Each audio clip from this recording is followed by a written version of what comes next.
Today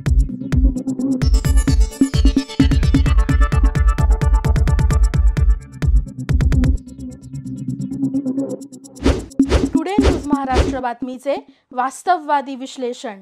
मोहोळच्या सर्वांगीण विकासासाठी शिवसेना कटिबद्ध, सीमा पाटील।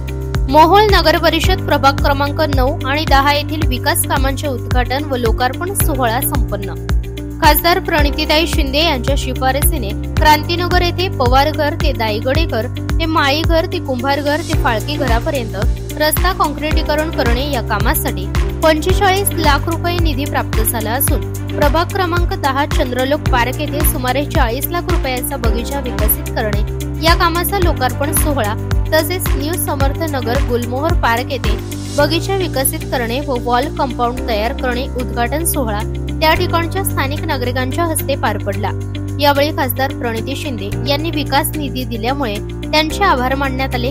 यावेळी बोलताना सीमा पाटील म्हणाल्या की मागील वेळी आपण सर्वांनी मला प्रचंड मताधिक्याने विजयी केले व मला काम करण्याची संधी दिली। प्रभाग 15 सह 14 मध्येही रस्ते, लाईट, पाणी, ड्रेनेज लाईन, नागरी सुविधेसह तसेच अनेक शासकीय व वैयक्तिक योजना या प्रभागासह मोहोळ शहरामध्ये राबवल्या।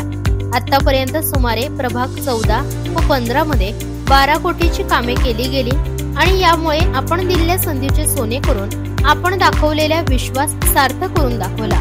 आपण दिलेल्या संधीमुळे हे सर्व मी करू शकले त्याबद्दल मी आपले मनस्वी आभार मानते।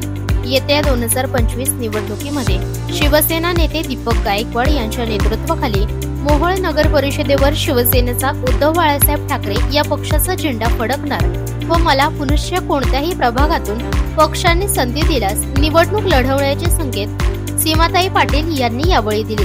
शिवरत्न गायकवाड, संतोष माळी, रत्ना माळी, विजय गायकवाड, रमेश खोटे, सचिन जानकर, अहमद शेख, अन्सार शेख, सद्दाम शेख, दादा ओहोळ, बंटी ओहोळ, शैलेश सरदवदे, धनंजय कुंभार, सत्यवान खरात, छाया खरात, महादेवी स्वामी, सुवर्ण पवार इत्यादी उपस्थित होते। आपल्या परिसरातील बातम्या पाहण्यासाठी आजच टुडे न्यूज महाराष्ट्र चॅनलच्या बेल आयकॉनला क्लिक करून सबस्क्राइब करा व नोटिफिकेशन मिळवा।